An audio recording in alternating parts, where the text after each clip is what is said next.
So first, our goals for today, I would like you all to leave this next hour having gained a little more information about the benefits of trees. We'll start there and talk about why we want to be planting or considering planting trees in the first place.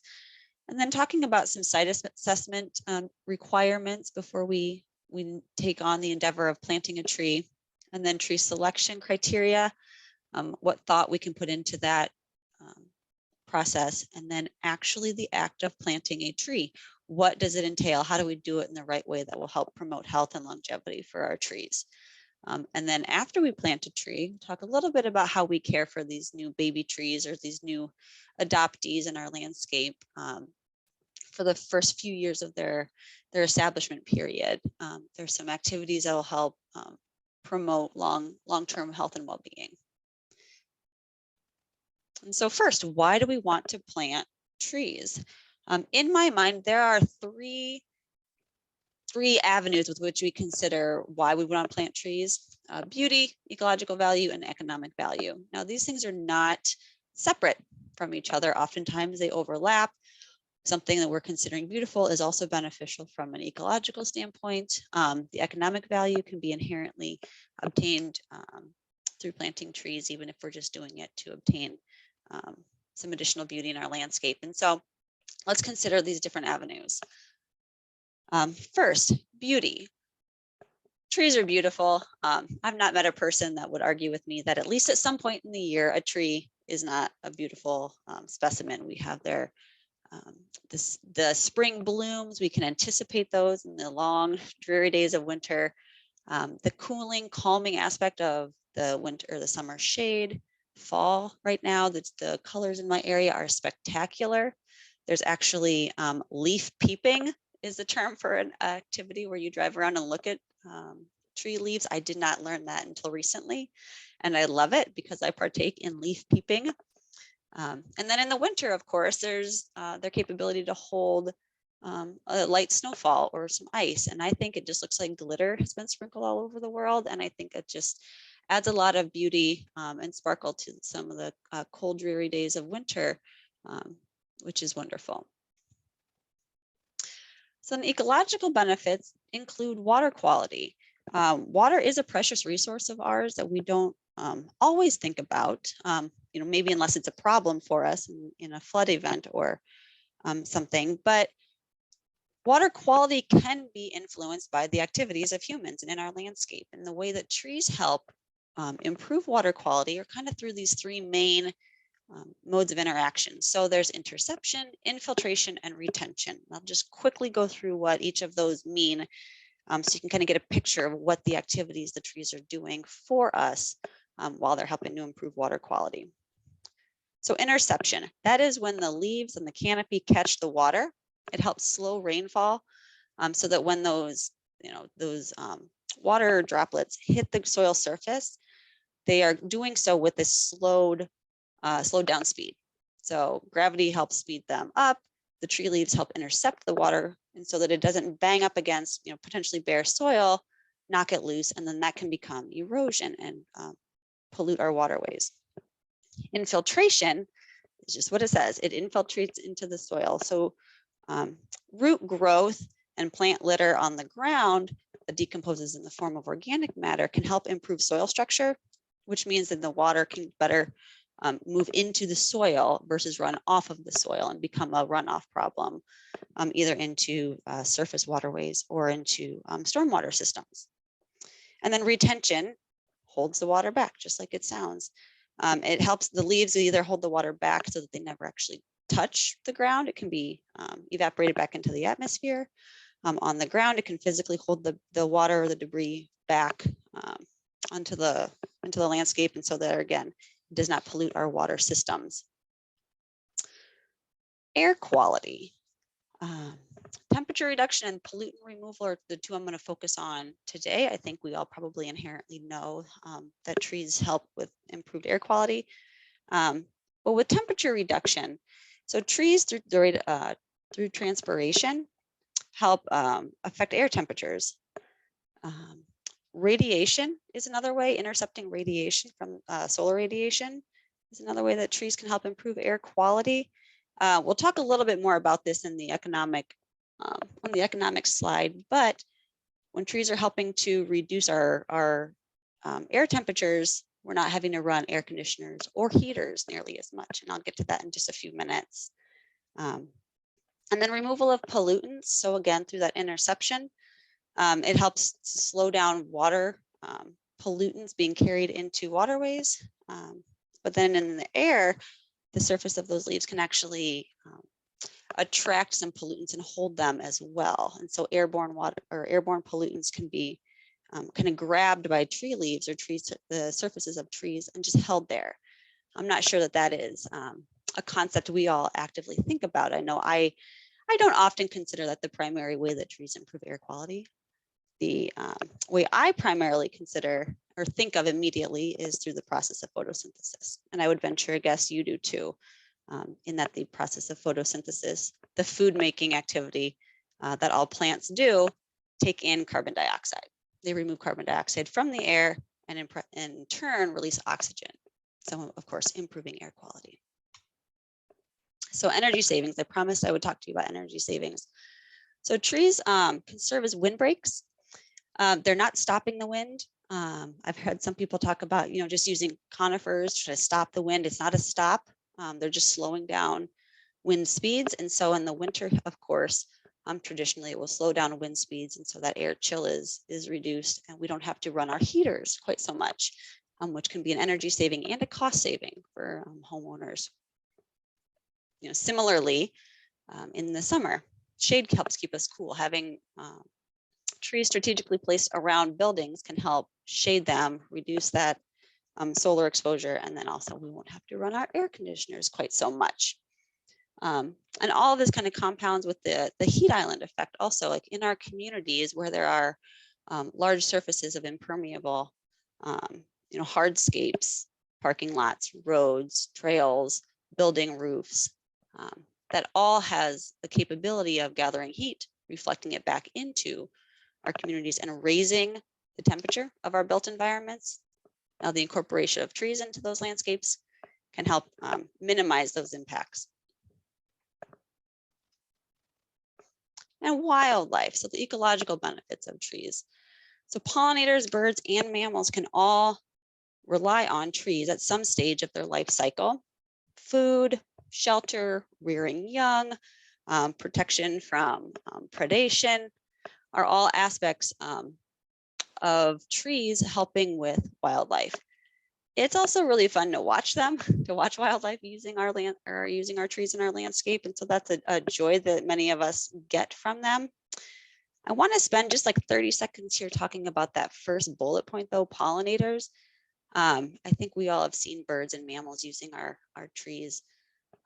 Pollinators is a component that maybe we're not actively thinking about when we're planting trees, but I would encourage you to do so. In that pollinators are those little critters, bees, moths, butterflies that are responsible for pollinating so many of the plants that we love and enjoy in our landscape and often need in our landscape. And so about 75% of flowering plants. So these are things like apples, squash, pumpkins, almonds, all rely on pollinators to help produce those fruits, to pollinate the flowers and to produce those fruits that we rely on, or we really would like to have in our lives. Sometimes those pollinators, the very first foods that are available to them are the flowers of trees. And so having early flowering trees in our landscape can help provide some of those very first food sources in the spring, as well as providing all those other critical habitat needs and food protection for pollinators. And so I just wanted to emphasize that those little critters need our trees as well.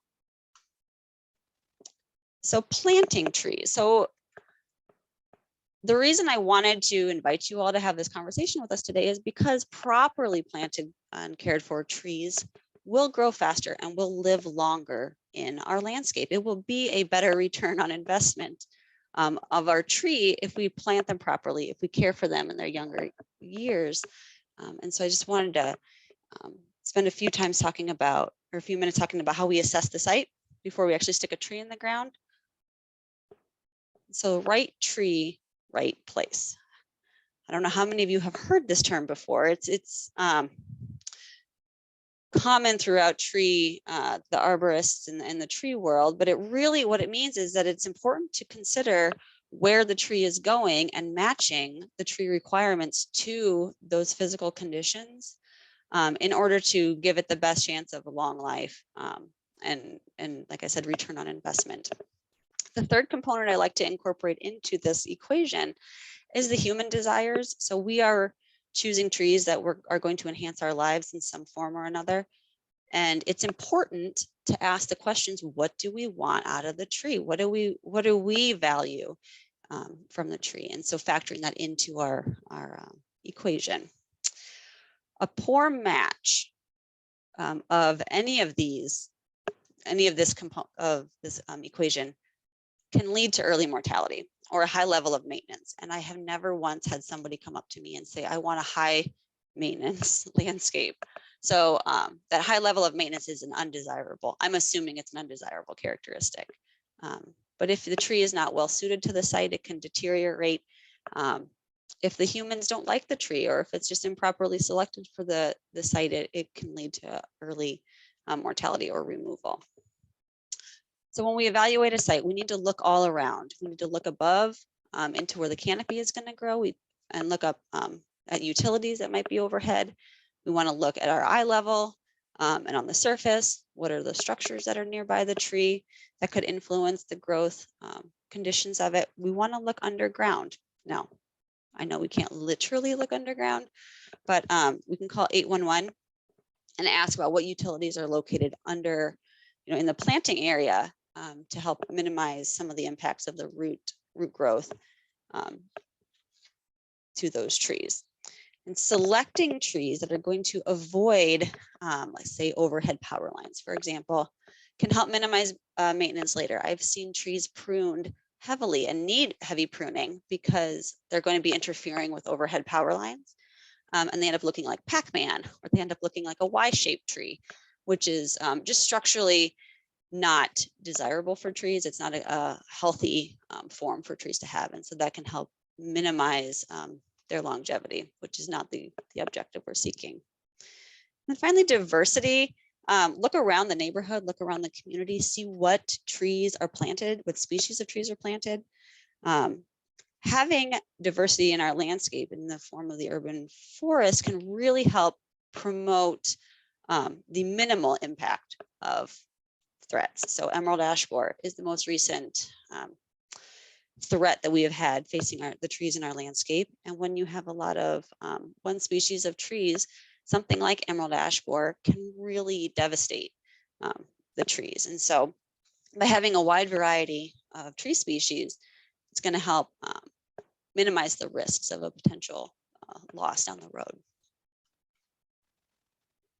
Climate factors.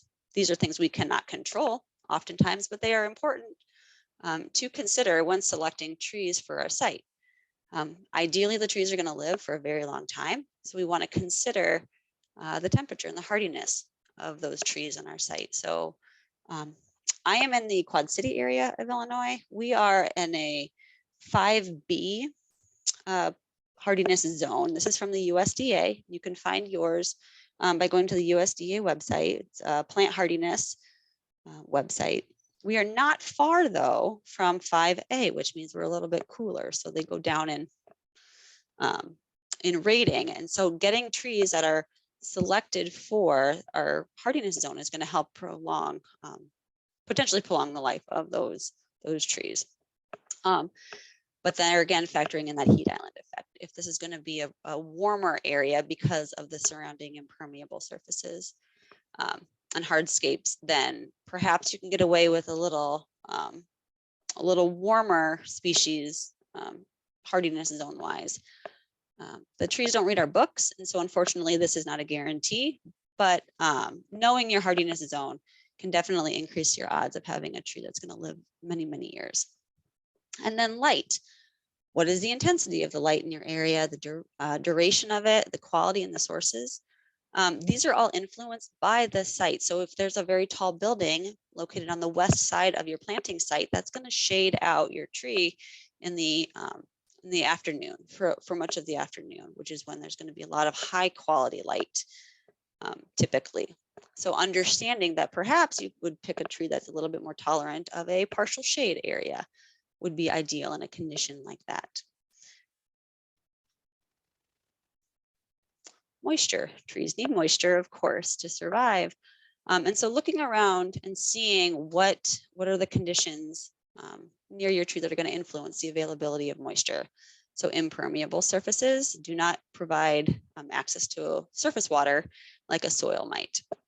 So if you've got, like this picture, you've got a lot of hard surface around a tree, maybe selecting a tree that's going to be smaller in size, that doesn't require nearly as much moisture would be appropriate, or a tree that is more tolerant of dry conditions.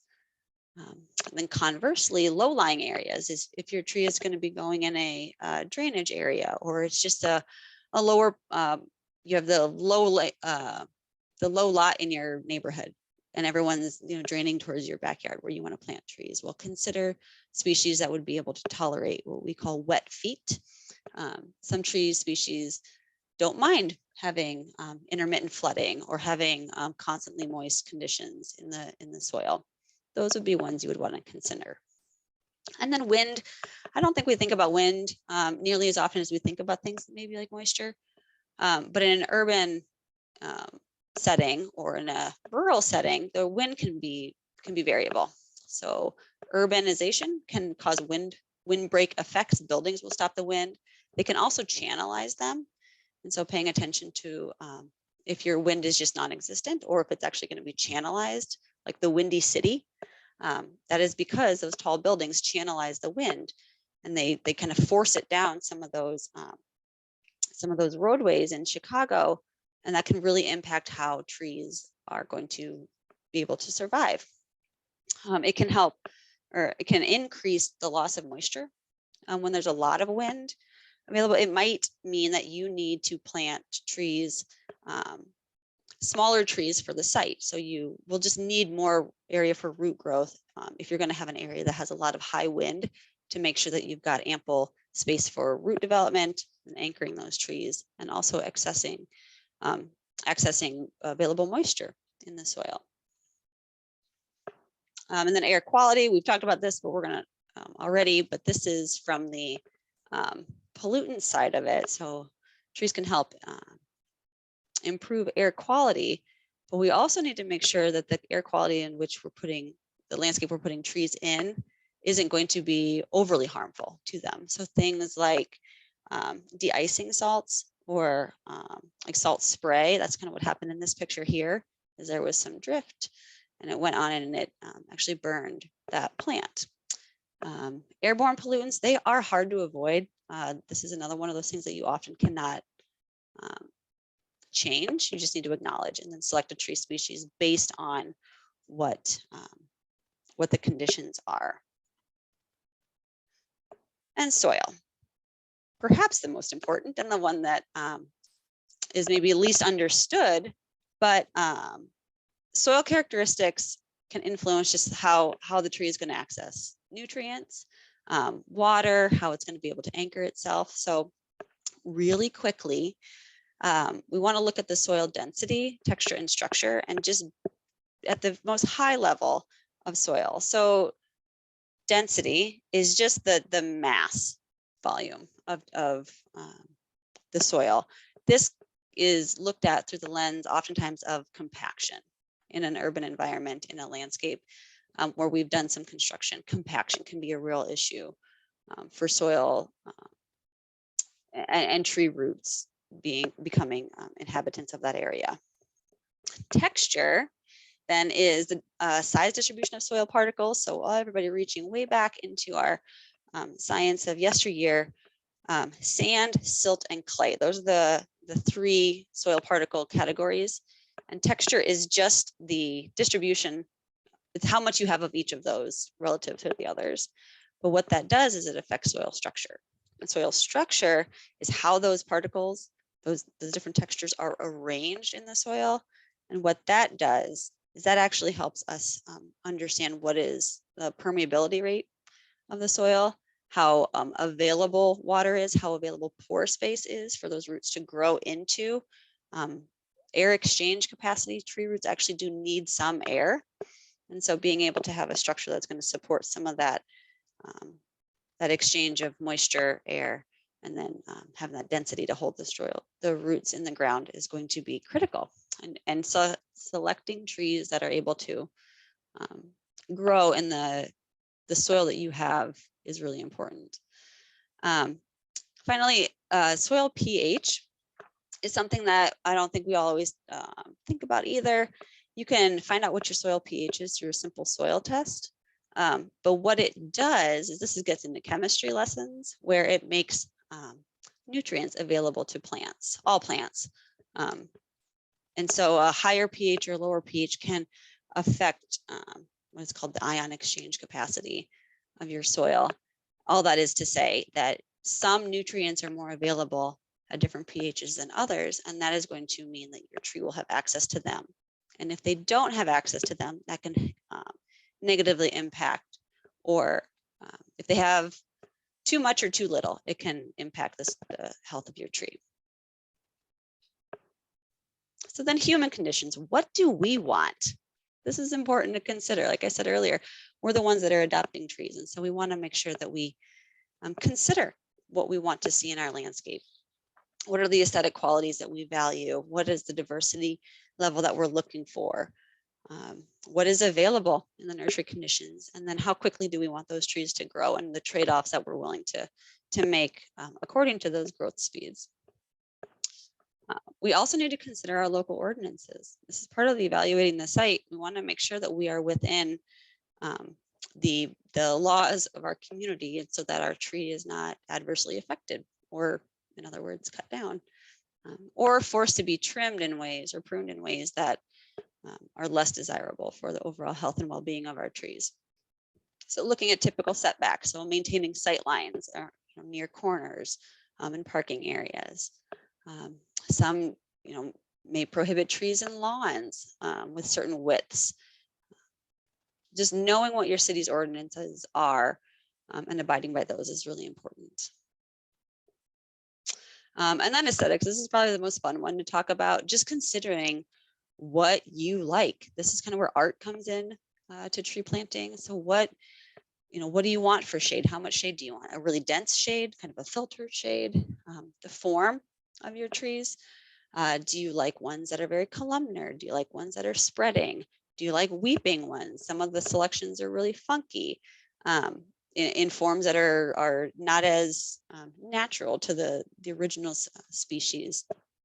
Size, what size does your site allow for? But do you want to maximize that, or are you going to try to put in more trees into a smaller space by having smaller tree species? Do you want flowers in the spring? Do you want fruit? Do you want edible fruit, or you want fruit for wildlife? Do you enjoy bark textures, and kind of what are you looking for there? There's a whole range of textures available. There's also a whole range of bark colors and patterns available. And so considering what you like in terms of bark. And then foliage color. Right now, like I said, it's just phenomenal outside with the changes of the colors. Is that something you value, or are you less concerned about the fall color, but you're going after some other characteristics, and ranking those and kind of seeing where you land. And then for some folks, this is a question that is a critical one. Was it native versus an introduced plant? So real quickly, the difference between a native and introduced or an invasive would be that a native plant is one that was in our area of Illinois pre-European settlement, is generally how that is defined. So tree species that evolved here with the wildlife, generally with the climate conditions. If your soil has not been overly modified with the soil conditions, they generally do pretty darn well in the area. Introduced species can also do darn well, but they are just not native, and that means that they're probably not going to provide as much wildlife value. So if you want to have birds and butterflies and all those critters using your trees, native would be more of the way to go versus an introduced. That said, introduced species can have reduced issues sometimes. So like the ginkgo has very few problems in our landscape because it is introduced, and it overall just is a very healthy tree in terms of disease and pests. Invasives. This is where I think we all should draw a hard line. Invasives are those that are causing economic or ecological harm to a landscape. So those are things that are kind of taken over. We shouldn't really be planting those in our landscape. So those are a big no in my opinion. But native and introduced, those are some questions you can ask yourself and determine what you're looking for. Okay, so finally, let's talk about trees. So generally what we're looking for when we want to get a tree for our home landscape, and this goes for any of the trees I'm going to talk about, here on out, is that we want a strong, well-developed leader. So for trees that have the habit of having a single leader reaching straight up to the sky, you want to find one that has a strong single leader. There are plants that tend to have multi-leaders or multi-stems. That doesn't apply quite as much. If you have, like a birch, that you have like a multi-stem birch, that would be a little bit different of a scenario. But you want something that is well balanced, well developed.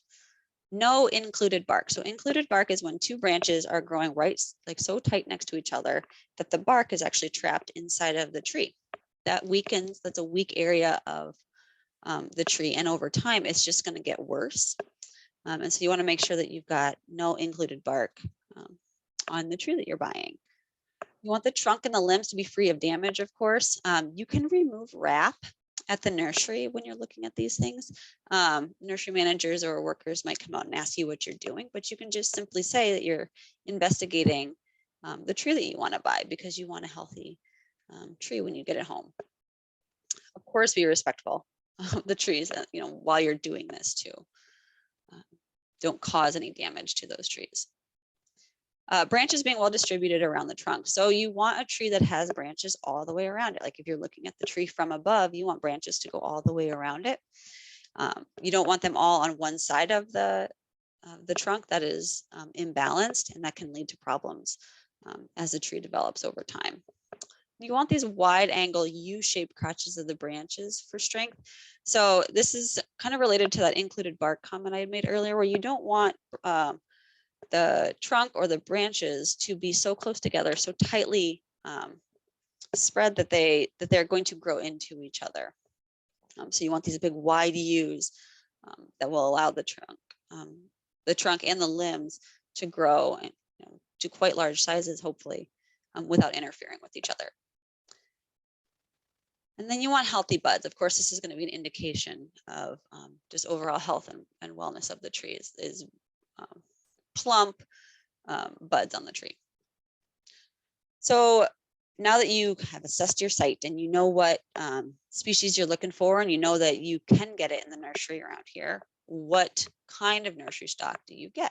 This is another question you're going to need to ask yourself about what is what is most desirable for you in terms of capability of planting it, what fits in your budget, where the tree is going.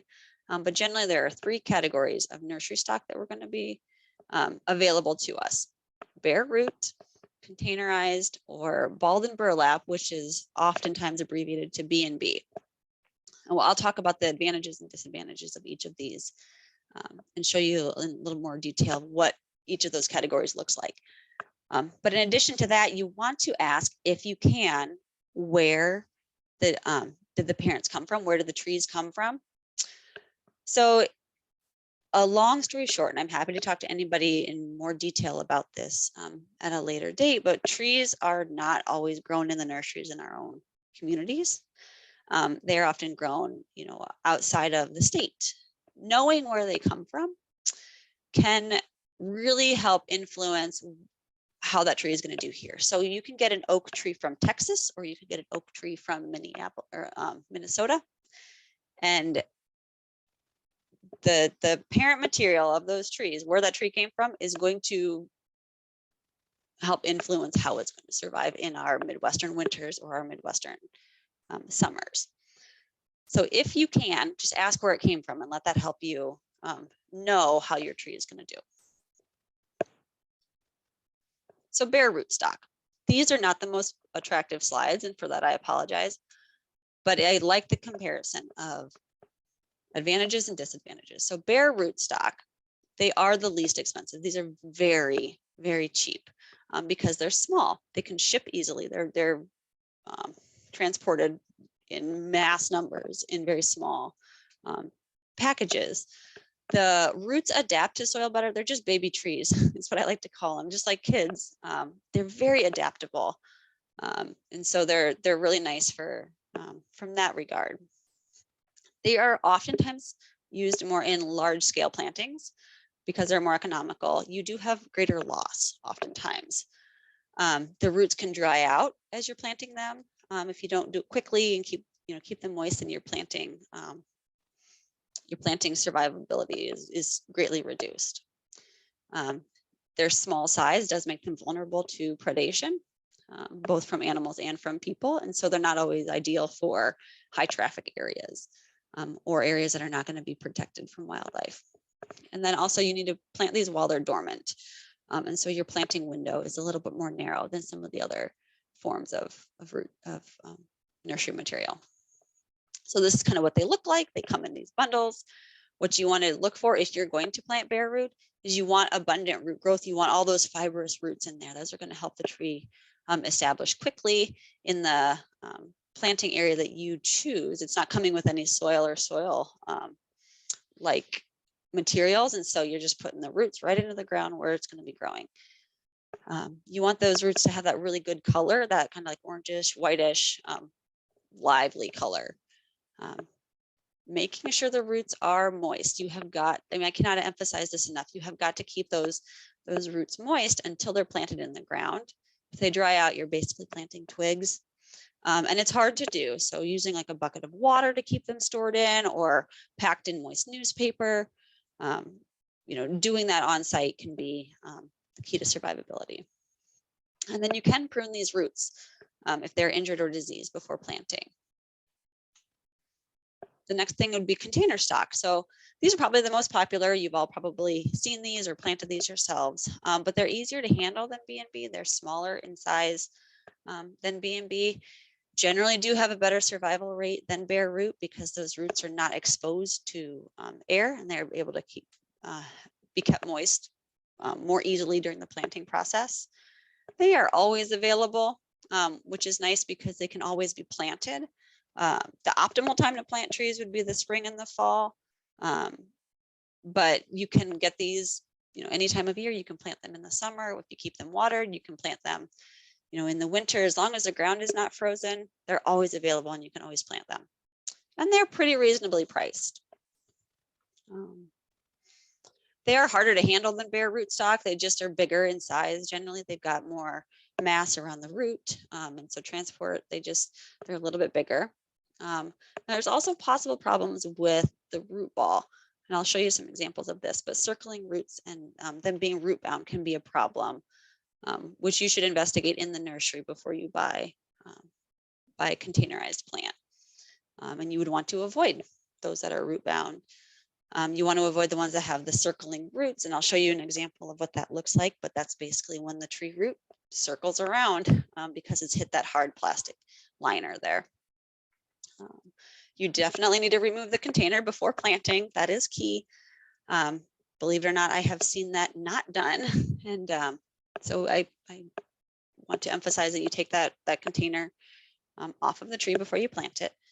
And then you need to make sure also that, so that the roots are healthy and light in color. Then finally, balled and burlap. Sometimes they can have a better survival rate than bare root for larger plants. It is not always the case that bigger is better with trees.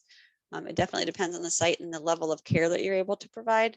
But they come with a root ball intact, and so they're going to have a better survival rate than those bare roots, which are exposed. They do provide an instant visual effect, so this can be a really nice feature in urban areas when you're going for something. Like if you've lost a tree that you really loved, this can help bring back some remnants of that once very large specimen pretty quickly. They can be very hard to handle as a disadvantage. They can be very heavy.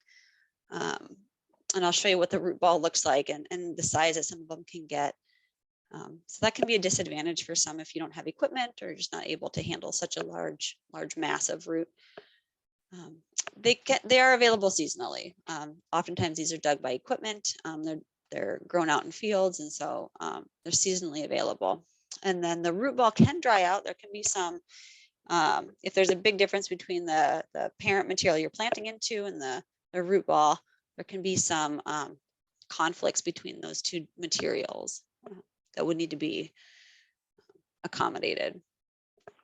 And so this is, a root ball that I was planting with volunteers. They can be quite large and quite heavy. You can imagine the size or how heavy like that mass of soil would be. And so the advantage here, though, is that you can get an adequate root to tree ratio. I mean, you want to make sure that when you're planting a tree, you've got adequate root stock below ground to support what is above ground. You want the root ball to be firm. You want to make sure that when you take off that basket and that burlap, that it doesn't just fall apart, because then you've got a bare root tree. And like we've already said, that these would have a better survivability if you keep that soil ball intact. You do have to remove that root ball or that basket and that twine. I've seen it not removed. Some nurseries will say that it will decompose. I just don't think we should risk it. And so take it off as much as you can once it's in the hole in the ground. You want to remove as much as you possibly can to free those roots and let them start getting out into the soil that they're going to be growing in. Now, planting guidelines, you have to call 811. Illinois One Call, these are the exact same thing. You just dial 811 on your phone and call about 48 hours before you're going to plant. This is utilities will be located for you. It's a free service. This is critical, though. You don't want to, be digging and trying to plant a tree and hit water line, water main or fiber optic cables or electrical lines. Like, it can be really, really dangerous, can be really expensive, and we want to avoid it by calling 811 first. So how do we plant a tree? First step is to remove sod. We've got the tree. You can see I chose a containerized tree here. I'm planting it into a lawn, and so we remove the sod. Set that aside. You don't want to put the sod back into the hole, and so taking the grass off first is the key feature. Then ideally you want to dig the hole 2 to 3 times the width of the root ball. I want to emphasize that I said width, not depth. You want to make sure you dig the hole to just the depth of that the tree needs to be planted. But a wider hole can help accommodate some potential soil compaction that you've got in the area and just allow for the tree to get established a little quicker into your site. The root flare, I want to talk about this real quick before I tell you to find the root flare. So you can see on this mature tree, this large maple, that the bottom where the trunk is entering the ground, there is a buttress. It is going out. It does not look like a telephone pole going into the ground.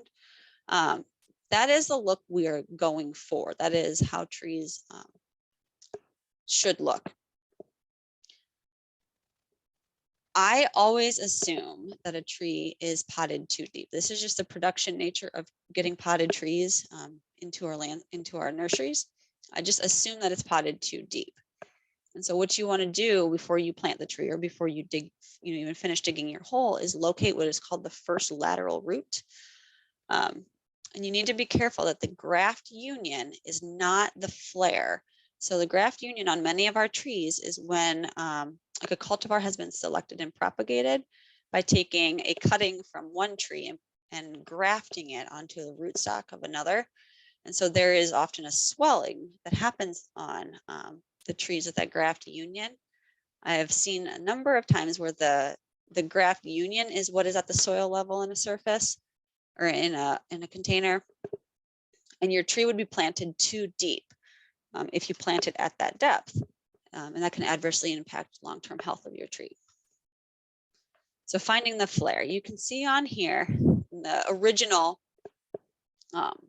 in this first photo, I don't know if you can see my mouse, I hope you can, but right here, this is the graft union. You can see where the soil level right there is at that graft union. And there's a bump, and this part of the tree was grafted onto this side of the rootstock, and so it sealed right there, and you can see it right in here. And I'm digging down very deep to find the first lateral root.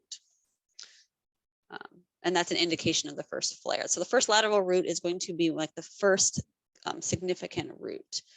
And that's where it will flare. Oh, you can see here with the video how much soil I'm needing to pull away to find that first. That's the graft union, you can see. You can see how much soil I'm having to remove, which is frustrating after you buy a tree, but I promise you that it's best. And so right there, that is the first lateral root that I'm looking for. And that is the depth at which I'm going to plant that tree. So I took off about 3 inches of that soil material. And that is not uncommon. So then you also want to look for girdling roots. You can see in this picture how this root is just going around in a circle. You want to correct that before you plant a tree. What causes this is that the trees have been in these containers either too long or they've been planted in there too deep. And so you want to make sure to correct this, because once you plant it in the ground, you cannot access those roots anymore. And those circular roots are going to keep growing around in a circle. Roots grow from the tip. And so whichever way the tip is going is the way it's going to keep going. And so that's not going to self-correct in the ground. We need to intervene and do that before we plant it. And the way in which we do that is by cutting into the root ball. And so you can slice it, or you can box cut. This one I just sliced because it wasn't so root bound that I just cut 5 or 6 times around the root ball with my handsaw. I recommend having 2 hand saws, one that you're going to use for pruning the tree later on, and then one that you're going to use on root balls, because this really damages your equipment. But pruning the roots by just slicing into them, like fluffing them out with my hands, kind of breaking up the root ball like this is ideal. Then you want to measure planting depth.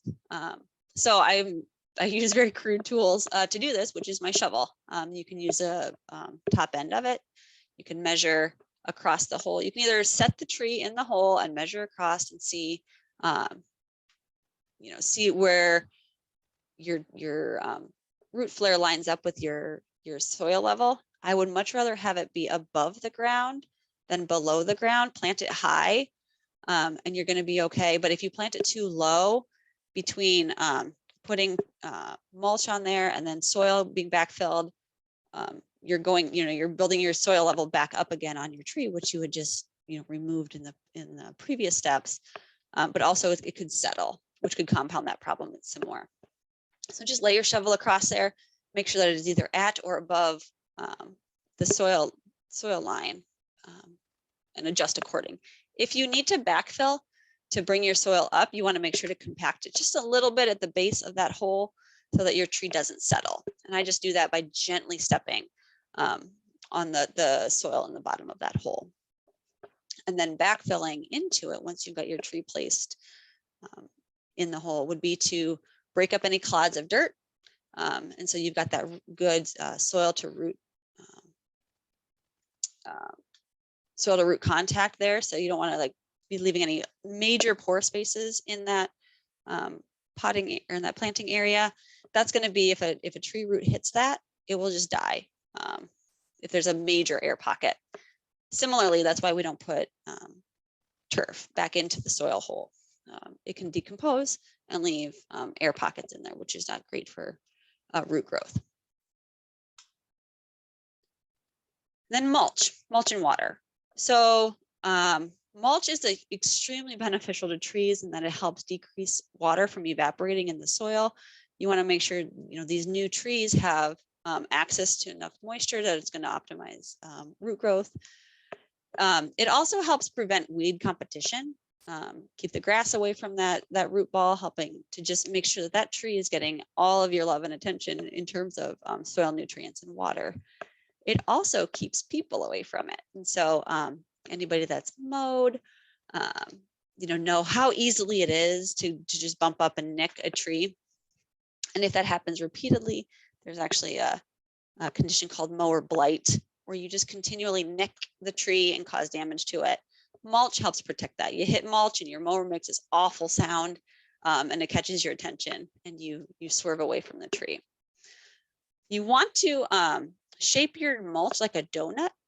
And I use that analogy because who doesn't love donuts? But you want to put in a circle around the tree, kind of making a bowl shape that's going to help channel water towards the root ball. This example over here, we call a volcano mulch, is not ideal. It can strangle the tree, can hold moisture up against the trunk of the tree, which is not ideal. It's also a nice place for rodents to live and overwinter during those really cold months, with nice food source there, which would be your tree trunk, which can be detrimental to your newly planted tree. And then water. Got to water your trees, provide supplemental water. You got to keep in mind that the trees came from a nursery where they were being cared for really, really well. And so we need to continue to do that once they are in our landscape until they are well established and able to take care of themselves. And so I like to water in my newly planted trees. I have a rule of thumb here for you in the next couple of slides to help you know how much to water trees. This is one of the most common questions that I get asked. One of the big takeaways here too with the mulch and wanting to have mulch around your trees and being conscious of the water that is being put on the landscape is that turf requires a lot more water than trees. It is possible to overwater and drown trees, especially if those are trees that don't like to have wet feet, or there's not a lot of great drainage in your soil if that water is just sitting there. And so if there's an irrigation system near your tree, just being conscious of how that is impacting the water being provided to your tree. So when to water? Right after your tree is planted, you want to water daily. For the first couple of weeks, this is what they were used to in the nursery. That root ball dries out really quickly. So approximately daily for a little while. And then you want to start weaning it off every couple of days. This, of course, depends on the weather. If it's cooler and wetter, you would water less. If it's hot and dry, you would want to monitor that soil moisture and water more if needed. But you can see that there's a significant commitment for the first couple of months of the tree's life in your landscape. And then after those first couple of months, you do want to water weekly until it's established. And I'll show you what I mean when I say established, for how long it would take for a tree to become established. But you want to water weekly thereon after. So how much do you water? And so depending on the size of your tree that you chose to plant, it's going to impact how much you are going to need to water it and for how long. And so approximately a 1-inch tree trunk, you would water for approximately 1.5 years at about 1 to 1.5 gallons each week. Soil affects this. Like I said, the weather affects how much. This is just a rule of thumb to give you some sort of guideline. But you can see how much more time it takes for a very large tree to become established in the landscape. So 6 inches, that might be like your ball and burlap trees. It could take up to 9 years to become established, to get that root ball to recover and be able to be fully comparable to what the canopy of the tree looks like. And you're going to need to water that quite a bit more. Fertilizer is just generally not recommended. Trees are very large. The idea is that their root systems grow out 2 to 3 times the size of the canopy. And so it's kind of hard to fertilize that much space anyways. We have really good soils here in the Midwest. We're very lucky, generally with high organic matter content in our soils. And so generally it's not recommended. You can do some amending to the soil if you have like really clayey soil at the time of planting, but a large hole can help compensate for some of that also. Staking and guying is generally not necessary for the trees if you have planted a tree that has a root ball that is going to be able to support the upper portion of that tree. If you do have to stake or guy, like if you have a windy site or you just want to, it is a temporary measure and you should do it loosely. The tree needs to be able to move in the wind to become established. It actually helps stimulate cell development in trees, and so that they can establish a stronger structure. And then you want to check often for damage. You do not want this situation that I've pictured here to occur. That is very bad for tree health. And pruning, generally we don't want to do it at the time of planting. You've already shocked your tree enough when you've moved it from the nursery into the landscape. The only situation where you would prune at the time of planting is if it is dead wood. You would prune dead wood out. If it is diseased or if it's damaged, then you do very light pruning, just correct the problem, let the tree get established, give it a minute, and then in the coming years you can prune a tree, but we don't generally recommend it at the time of planting. And that is my contact information. I am so thankful for your time today. Emily, you just had one question in the chat box. Yeah. It says, I had to cut down 2 ash trees in a large planting bed. How long must I wait before I can plant another tree near the old ones? So if you're going to be planting it near the old ones, you can plant pretty quick. What you want to make sure to avoid is planting right on top of where those trees were, and that is only from the perspective of that is going to be where unless you do stump grinding, and even then it becomes a little bit iffy. You really risk settling. So if you take a tree out and you grind the stump down, then you put a tree back in there, that's really kind of there's still decomposing material and of the remnant rootstock that was there from the previous tree. So just moving it out, that's actually the trees that I was planting there were 3-4 feet away from the site where we had to take down some very large mature elm trees at my parents' place. And so you can plant, we just took those down last year, so you can plant pretty quick. It's just, you don't want to plant right on top of that site. So if you can get in the ground, if the roots from those old trees are not so dense that you can't dig a hole, you can go ahead and plant. Now, we don't recommend ash trees because of emerald ash borer, and I think you know that. How far away do I have to be to plant from like a structure? I'm gonna start talking. You can help provide some clarification here, but planting distance between things is going to depend on new trees from the stumps. Yeah, I would, if you have the space, I would give it 4 or 5 feet at least. That's just gonna the massive roots are going to be concentrated right where that tree was, and they would get smaller as you would radiate out from that trunk. And so if you have the space, I would go out, like I said, 3, 4, 5 feet, wherever you can get a shovel in the ground and not find some of that like stump material. Now, if the question was about buildings or how far away does it need to be, that is going to depend on the tree that you're selecting. So the size, the overall mature size of the tree. One thing I didn't touch on, but we all really need to keep in mind, is that these trees are supposed to grow. And so look at the overall mature size of the trees.